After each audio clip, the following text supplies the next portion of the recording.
बिस्मिल्लाहिर्रहमानिर्रहीम। अस्सलाम वालेकुम class. I hope you all are doing well. सब खैर खैरियत से हैं, ठीक ठाक हैं। अच्छा जी, हमारा फर्स्ट चैप्टर चल रहा है अभी, राइट। और फर्स्ट चैप्टर में रिगार्डिंग सोशल बिहेवियर और फिर कॉन्फ्लिक्ट, झगड़े वगैरह कैसे पैदा होते हैं और इस तरह की चीज़ें हम पढ़ते आ रहे हैं अभी तक, ठीक है। और अभी तक हमने मेडिकल एथिक्स तक पढ़ा था कि वो क्या क्या होते हैं, उनकी टाइप्स पढ़ी थी, ठीक है।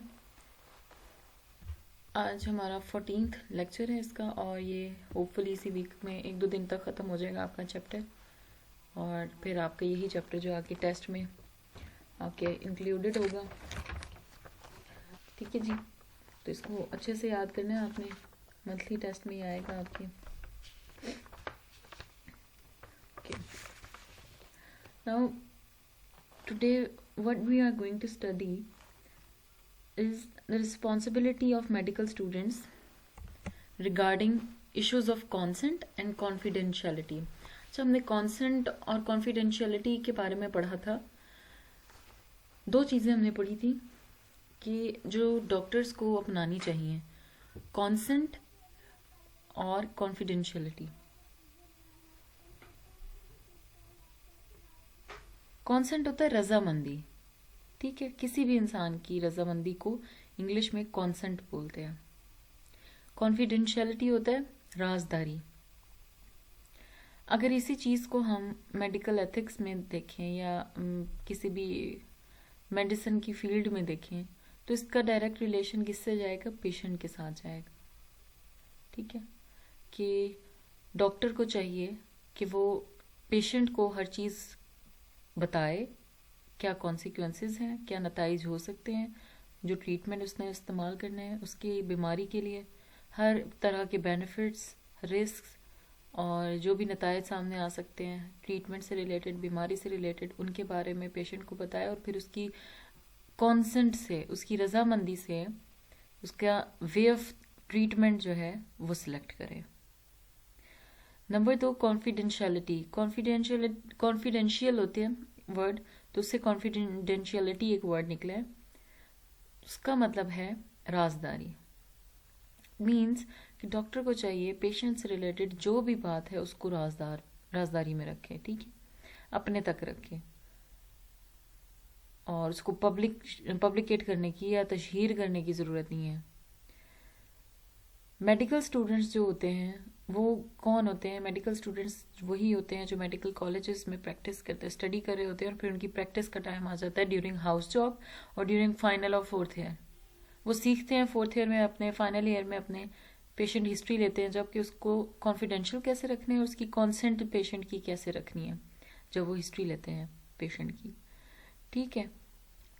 अब मेडिकल स्टूडेंट्स की क्या रिस्पॉन्सिबिलिटी है? जाहिर है उन्होंने आगे जाके डॉक्टर बनना है, तो उन्हें अपनी जिम्मेदारियों का पता होना चाहिए, ठीक है।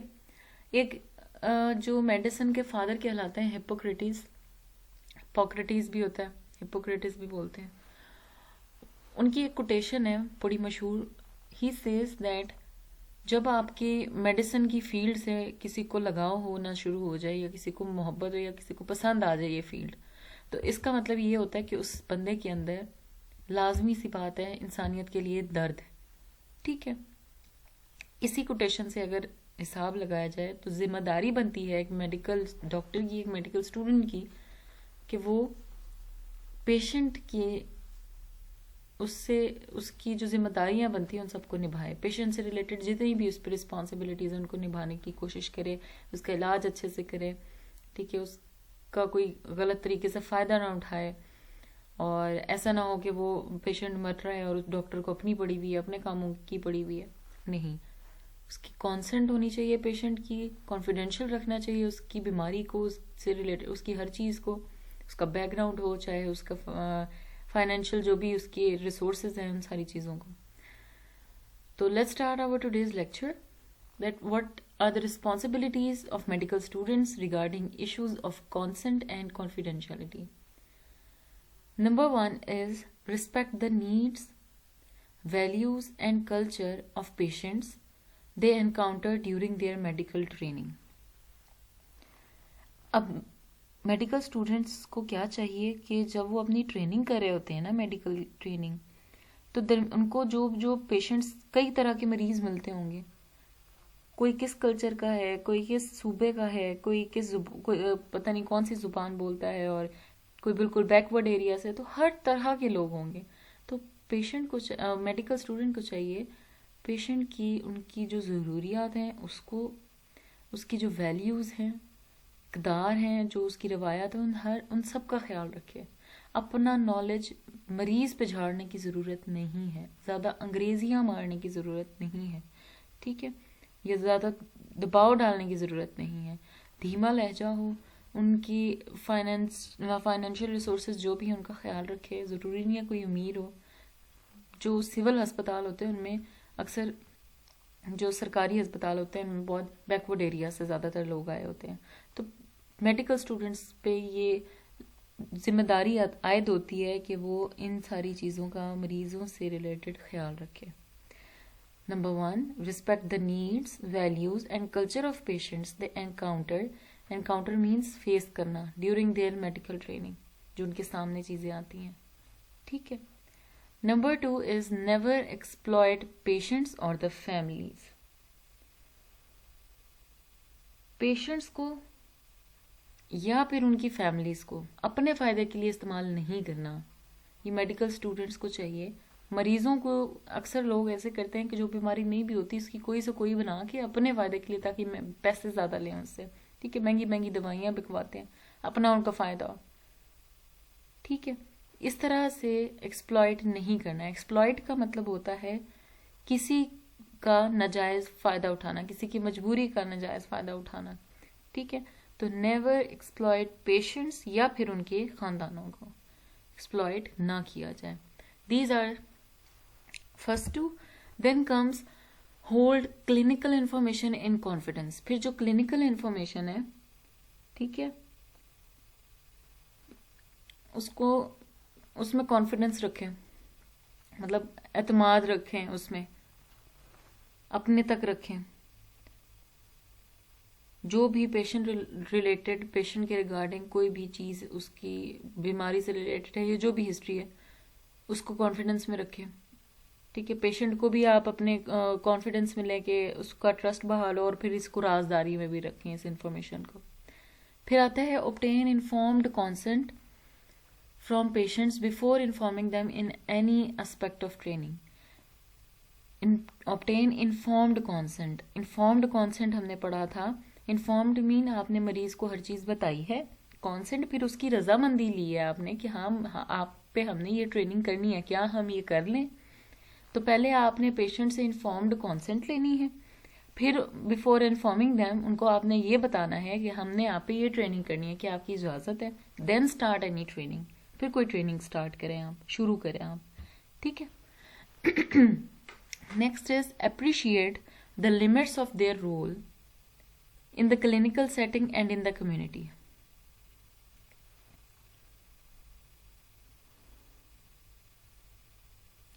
फिर उनकी जो भी क्लिनिकल सेटिंग में, क्लिनिकल सेटिंग होती है ये वार्ड में जो मरीज होते हैं उनका इलाज वगैरह चल रहा होता है, इसको क्लिनिकल सेटिंग बोलते हैं।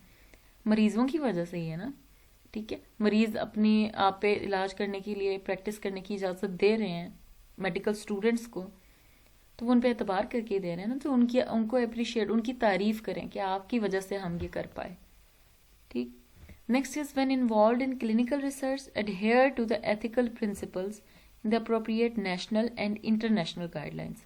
अब हर चीज़ की कोई ना कोई गाइडलाइंस होती हैं, इंस्ट्रक्शंस दी जाती हैं, उनके अकॉर्डिंग आपने चलना होता है। अब नेशनल हमारी कौमी सतह पर भी दी गई हैं मेडिकल स्टूडेंट्स को, इंटरनेशनल लेवल पे भी दी गई हैं, तो उनके अकॉर्डिंग अगर आप, जब आपने चलना है, कोई भी क्लिनिकल रिसर्च करनी है, पेशेंट्स की बीमारी पे आपने रिसर्च करनी है, जब ट्रेनिंग करनी है, मेडिकल स्टूडेंट्स को चाहिए कि जो एथिकल प्रिंसिपल्स हैं ना, मेडिकल एथिक्स जो है, उनको फॉलो करते हुए ट्रेनिंग करें।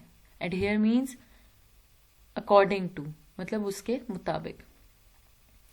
When involved in clinical research, adhere to the ethical principles and the appropriate national and international guidelines. ठीक है। Maintain their personal integrity and well being.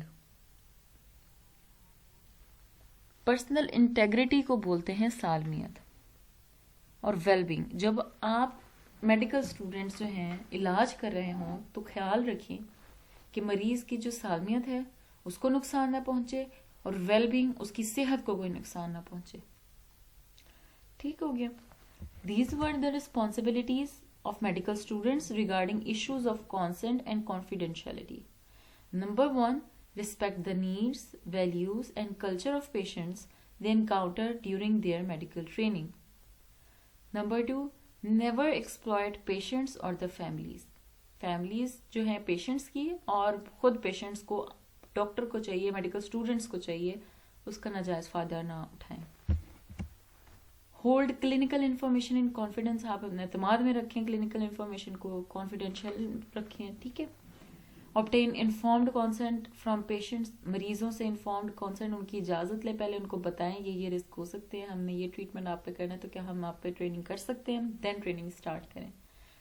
फिर आ जाए जी appreciate the limits of their role. फिर उनके जो रोल हैं कम्युनिटी में उनकी तारीफ करो। आप मरीजों को कहो आपकी वजह से हम रिसर्च कर पाए हैं, आप पे की बीमारी को हमने जांचने के लिए जो आप पे रिसर्च की है, ट्रेनिंग की, आपने हमें इजाजत दी है, तो उसके लिए उनकी तारीफ करें। इससे हौसला भी बढ़ेगा उनका, वो खुश भी होंगे, उनका डॉक्टर और पेशेंट का ताल्लुक भी बढ़ेगा, और डॉक्टर को फायदा ही होगा, उसके अंदर हम्बिलिटी आएगी, आजी आएगी, और उसको आगे के लिए भी पेशेंट्स के साथ रहना आएगा। इसी तरह पेशेंट्स भी एतबार करेंगे डॉक्टर पे। Then when involved in clinical research adhere to the ethical principles in the appropriate national and international guidelines। ठीक हो गया। जब क्लिनिकल रिसर्च करनी है तो फिर जो गाइडलाइंस दी गई हैं, चाहे वो कौमी सतह पे हो चाहे वो बैनुल अक़वामी सतह पे हो, आप लोगों ने उन असूलों के मुताबिक चलना है। मेडिकल स्टूडेंट्स ने, ये उनकी जिम्मेदारी है। Maintain their personal integrity and wellbeing. फिर पेशेंट्स की जो सालमियत है और जो उनकी भलाई है, सेहत है, उसका ख्याल भी रखना है अपने। These were the responsibilities of medical students। अब पेशेंट के राइट्स क्या क्या हैं? पेशेंट मीन मरीज, राइट्स मीन हकूक। मरीज के हकूक क्या हैं? Number 1, the right to receive information from physicians. पहला हक तो ये हो गया कि जो डॉक्टर है उससे इंफॉर्मेशन मिल जाए उसको, जी उसको ये बीमारी है, ये नुकसानात हो सकते हैं, ये डाइट प्लान होना चाहिए, ऐसे आपने अपना ख्याल रखना है, एटसेट्रा एटसेट्रा वगैरह वगैरह। ठीक है। And to discuss the benefits and risks and costs of appropriate treatment alternatives। पहले तो फिजिशियन बता दे जी पेशेंट को उसको ये बीमारी है, ये मसला है उसके साथ, फिर बताए अगर ये ट्रीटमेंट ले रहे हैं तो उसके ये नुकसानात होंगे, अगर ये नहीं लेते दूसरा लेते उसके ये फायदे भी हो सकते हैं, ये नुकसानात भी हो सकते हैं, और ये इतना महंगा हो सकता है। ठीक, ये हो गया पहला right. The right to receive information from physicians and to discuss the benefits and risks and costs of appropriate treatment alternatives। Alternatives होता है उसका रद्दो बदल। ठीक है, एक ट्रीटमेंट नहीं तो दूसरा, दूसरा नहीं तो तीसरा। फिर आ जाता है the right to make decisions regarding the health care। फिर एक right that is recommended by the physician। ऐसा हक मरीज के पास भी होता है जो फिजिशियन ने सजेस्ट किया ना, तजवीज़ किया, जी ये ट्रीटमेंट करना है हमने, हेल्थ केयर आपकी ये इस तरह से होनी चाहिए, फिर उस पर भी फैसला ले सके पेशेंट। हो सकता है जो डॉक्टर ने बताया उससे उसको एलर्जी भी हो सकती हो सकता है पेशेंट का दिल ही ना करता हो ऐसी मेडिसिन खाने के लिए, उसको अच्छी नहीं लगती हो, या कोई रिएक्शन दे देती हो, या पेशेंट को अपना पता हो कि मैं इससे नहीं इससे ठीक हो सकता, तो उसके पास भी ये फैसला होना चाहिए। या ट्रीटमेंट बताना चाहिए डॉक्टर को, नहीं जी मैं ये वाला हेल्थ केयर की तरफ जाऊंगा। This is the second right. अब third, the right to confidentiality. फिर पेशेंट के पास ये भी हक है कि उसकी बीमारी या उसकी जो भी रिसोर्सेज हैं, फाइनेंशियल इनकम है या कोई भी चीज़ है, वो किसी को ना बताई जाए, उसकी बीमारी की वजह हो या कुछ भी हो, तो वो राजदारी में रखी जाए चीज़। The right to continuity of health care. फिर उस पर उसका ये भी हक है, उसकी जो हेल्थ केयर है डॉक्टर पे फर्ज है हॉस्पिटल में वो जारी और सारी रहे जब तक वो ठीक नहीं हो जाता। कंटिन्यूटी का मतलब होता है जारी रहना। हेल्थ केयर तो बताइए आपकी सेहत का ख्याल रखना। फिर फिफ्थ आता है the basic right to have adequate health care. जो बुनियादी हक है वो क्या है, हेल्थ केयर क्या होनी चाहिए, एडिक्वेट होनी चाहिए, मुकम्मल होनी चाहिए, अच्छी होनी चाहिए। ठीक है, ये हो गया पेशेंट के हकूक। Number 1, the right to receive information from physicians and to discuss the benefits and risks and cost of appropriate treatment alternatives. With the right to make decisions regarding the healthcare that is recommended by the physician. फिर the right to confidentiality, the right to continuity of healthcare and the basic right to have adequate healthcare. Next है patient की अब responsibilities क्या है। पहले हमने medical students की responsibilities पढ़ी और अब हम पढ़ेंगे पेशेंट की रिस्पॉन्सिबिलिटीज़। मरीज़ पे कौन कौन से फ़राइज़ हैं। To give complete and accurate information about your condition and care. सबसे पहले तो मुकम्मल इन्फॉर्मेशन देनी चाहिए मरीज़ को, डॉक्टर को। ठीक है, मरीज़ को चाहिए अपने बारे में जो जो उसको बीमारी है, जो जो उसने खाया है, पहले कौन कौन सी मेडिसिन इस्तेमाल की हैं, हर एक चीज़ की इन्फॉर्मेशन डॉक्टर को दे। Number 2, to follow doctor's orders. फिर डॉक्टर ने जो जो उसको अहकामात जारी किए उनको फॉलो करे। And instructions and staffs instruction. और फिर जो जो स्टाफ है, डॉक्टर अकेला नहीं होता, नर्सेज भी होती हैं, ठीक है, और भी बहुत सारे लोग होते हैं हॉस्पिटल में, उनकी इंस्ट्रक्शंस को फॉलो करें जैसे जैसे वो कह रहे हैं। क्योंकि मरीज़ को तो नहीं ना पता कहाँ जाना है, क्या करना है, कहाँ से दवाई मिलेगी, आउटडोर से मिलेगी, इनडोर से मिलेगी, इमरजेंसी में जाना है, या डॉक्टर ने जो कहा है वो कैसे करना है। हर चीज़ जो है जैसे बताई गई है वैसे करनी चाहिए। This responsibility includes the keeping of appointments. अब ये अपॉइंटमेंट कब कब आना है, कैसे आना है, किस तरह आना है, कैसे फॉलो करना है चीज़ों को, ये उनका ये जिम्मेदारी जो है इसमें आ जाती है। Number 3, to let a doctor और nurse know if your condition changes. फिर आपने डॉक्टर या नर्स को बताना है, अगर आप एडमिट हो हॉस्पिटल में तो नर्स को या डॉक्टर को लाजमी बताना है कि आपकी अब कंडीशन ऐसी थी, अब उसमें चेंजेस आ रही हैं, तब्दीली आ रही है, पहले ये हो रहा था अब ये हो रहा है, ताकि डॉक्टर आपको सही से इलाज कर सके। To accept what happens if you refuse treatment. फिर इस चीज़ को भी एक्सेप्ट करना, अगर आप जो है रिफ्यूज़ मतलब इनकार कर देते हो इलाज लेने से, इलाज करवाने से, तो फिर क्या हो सकता है, ये इस चीज़ को भी कबूल करना।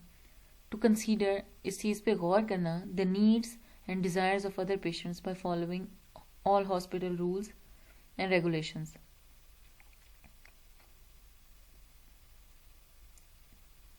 दूसरे जो मरीज़ हैं उसके साथ उनकी भी ज़रूरियात और ख्वाहिशात का ख्याल रखना, उनको गौर करना। मरीज़ को चाहिए खुद ही ना लड़ता फिरता रहे कि मुझे यही चाहिए, या फिर कोई शोर ना मचाए, हंगामा खड़ा ना करे, और भी मरीज़ होते हैं साथ। Following all hospital rules and regulation, जो हस्पताल के सारे उसूल ज़वाबित हैं, कवायद ज़वाबित हैं, उनके अकॉर्डिंग पेशेंट को, दूसरे पेशेंट का भी ख्याल रखना चाहिए। ख़ास तौर पे those concerning smoking, noise, visitors and general conduct. कि आप किसी से बात किस तरह कर रहे हो, बदतमीजी तो नहीं कर रहे, आप धुआं स्मोकिंग तो नहीं कर रहे, सिगरेटें तो नहीं पी रहे हो, धुएं से दूसरे लोग भी डिस्टर्ब हो सकते हैं, शोर तो नहीं मचा रहे, विजिटर जो आपके मिलने आ रहे हैं वो रश तो नहीं ज़्यादा कर रहे, एंड जनरल कंडक्ट। ठीक है, जनरल कंडक्ट मीन आपका रवैया कैसा किसी से। To accept financial obligations caused by receiving care. फिर आपको ये भी पता होना चाहिए जो आप पे फाइनेंशियल खर्चा आएगा, खर्चा जितना भी आएगा वो ज़रूरी है आपके इलाज के लिए, और वो आपको भरना ही भरना है, आपने कोई बहाने नहीं करने। ठीक है, तो उसका इंतज़ाम करना चाहिए। To treat staff members with respect. फिर जो स्टाफ के मेंबर्स हैं, नर्सेज हैं, कंपाउंडर्स हैं, डॉक्टर्स हैं, मेडिकल स्टूडेंट्स हैं, हाउस ऑफिसर्स हो, मेडिकल ऑफिसर्स हो, बड़ा सीनियर प्रोफेसर हो, हर एक की आपने रिस्पेक्ट करनी है, इज्जत से बात करनी है, ये पेशेंट की रिस्पॉन्सिबिलिटी है। अब आ जाते हैं ethical dilemmas in a doctor's life. ठीक है, डायलेमा क्या होता है, एक बैड सिचुएशन को बोलते हैं, अलमिया डायलेमा। अब एथिकल रिलेटेड जो है डायलेमा, अलमिया क्या है एक डॉक्टर की जिंदगी में। Number 1, accepting gifts from patient, it can create problems in his life. ठीक है, अगर मरीज जो है कोई बड़ा खुश हो रहा है डॉक्टर से तो उसको गिफ्ट दे देगा। अब अगर गिफ्ट ले लेता है डॉक्टर तो उसकी अपनी पर्सनल लाइफ में भी मसले आ सकते हैं। ठीक है, बीवी होगी तो बीवी शक करेगी किसने दिया है भाई, या और भी जो एडमिनिस्ट्रेशन है वो अलाउ नहीं करती डॉक्टर को किसी भी उसको कि आप इस तरह से पेशेंट से गिफ्ट्स लेते रहें। अक्सर जगह पर रूल्स एंड रेगुलेशंस हो सकते हैं, तो इस तरह के प्रॉब्लम्स आ सकते हैं डॉक्टर की ज़िंदगी में। सेक्सुअल बाउंड्रीज वायलेशन, जो सेक्सुअल बाउंड्रीज वायलेशन हो सकती है, बहुत सारे लोग पीछे भी पड़ जाते हैं, तो चिपकने की कोशिश करते हैं, आपके करीब होने की कोशिश करते हैं, हावी होने की कोशिश करते हैं आप पे इमोशनली, तो पीछे बढ़ जाते हैं अक्सर लोग। हर एक की तरह होता है ये, हर एक के साथ होता है। तो ये डॉक्टर्स को बहुत भुगतना पड़ता है, ख़ासतौर पे फीमेल डॉक्टर्स को, क्योंकि मरीज़ जो हैं वो मेल होते हैं और मेल्स का आपको पता है फिर अक्सर पीछे पड़ जाते हैं। Charges and fees from patients, students, teachers, colleagues and relatives. फिर जो फीस होगी या चार्जेस होंगी अब मरीजों से लेनी है, स्टूडेंट्स हैं, टीचर्स, कलीग्स एंड रिलेटिव्स, इस तरह की फिर चार्ज करना पड़ता है उनको। तो स्टूडेंट्स हों या टीचर्स हों, कलीग्स हों, रिलेटिव्स, इनसे जब लेते हुए फिर उसको थोड़ा दुख भी होता है कि नहीं लेना चाहिए, लेकिन अब इसकी ड्यूटी है। इलेक्ट्रॉनिक कंसल्टेशंस एंड टेलीमेडिसिन, इस तरह की कंसल्टेशंस और टेलीमेडिसिन भी उसको करनी पड़ती हैं। काफ़ी अलमिया है डॉक्टर की लाइफ में, क्योंकि इतना टाइम नहीं होता। टेलीमेडिसिन होती है जो कॉल पे या फिर आप किसी को नेट के थ्रू बता रहे हो, उसको कॉल पे बता रहे हो चाहिए आपको बीमारी, आप ये वाली ले लें मेडिसिन। इलेक्ट्रॉनिक कंसल्टेशंस, इलेक्ट्रॉनिक मतलब ये आप सोशल मीडिया वगैरह इस्तेमाल कर रहे हो, तो इस तरह से डॉक्टर के पास ना टाइम है, लेकिन उसको अक्सर सिफारशी तौर पे कुछ लोग उसके जानने वाले भी होते हैं, दोस्त होते हैं, तो उनको बताना पड़ता है। मीडिया एंड मेडिसिन, ठीक है।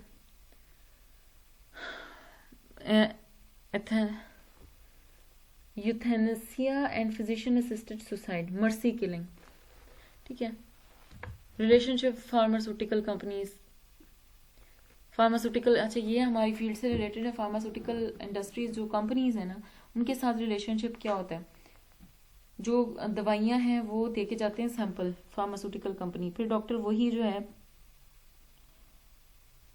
किसको देता है, आगे हर मरीज को देना शुरू हो जाता है। उसकी वजह से करप्शन की तरफ भी जा सकते हैं। लीगली जो मरीज को बीमारी नहीं भी अक्सर डॉक्टर वो भी प्रैक्टिस करते हैं, ठीक है, फार्मास्यूटिकल कंपनीज के साथ। या फार्मास्यूटिकल कंपनीज भी कभी कभी फ़ायदा उठाती हैं। यूथनेसिया जो है और फिजिशियन, इसको यूथनेशिया भी बोलते हैं और यूथनेसिया भी बोलते हैं। और physician assisted suicide, mercy killing means एक बाज़ोकत कैंसरस जो पेशेंट्स होते हैं ना, उनके साथ ऐसा होता है जिनका पता होता है आपको कि उन्होंने मर जाना है, ठीक है, लास्ट स्टेज पे, तो उनको मज़ीद तकलीफ, और वो बहुत शदीद तकलीफ में होते हैं, जो उनको कीमोथेरेपी या उनका इलाज चल रहा होता है, और लेकिन डॉक्टर को पता है, सबको पता है इन्होंने मर ही जाना है एंड पे, बचना नहीं है, तो बेहतर है इनको खुद ही मार दिया जाए, इनकी तकलीफ कम करने के लिए। उसको बोलते हैं यूथेनेसिया, ये फिजिशियन असिस्टेड सुसाइड, मतलब फिजिशियन ने खुद से उसको मार दिया है ताकि उसकी जो तकलीफ है वो मजीद ना हो बढ़े और ख़त्म हो जाए। These were the ethical dilemmas in a doctor's life. Doctor को अपनी ज़िंदगी में ये सारी चीज़ें भुगतनी पड़ती हैं और फेस भी करना पड़ता है, और हर एक को अपनी ज़िंदगी में कहीं ना कहीं अपनी प्रोफेशनल लाइफ में फेस करना होता है, और सिकंदर वही होता है जो इन सारी चीज़ों को फेस करके निकल जाए। तो ये सारी चीज़ें सिर्फ पढ़ने के लिए, पेपर में पास हो जाने के लिए नहीं होती।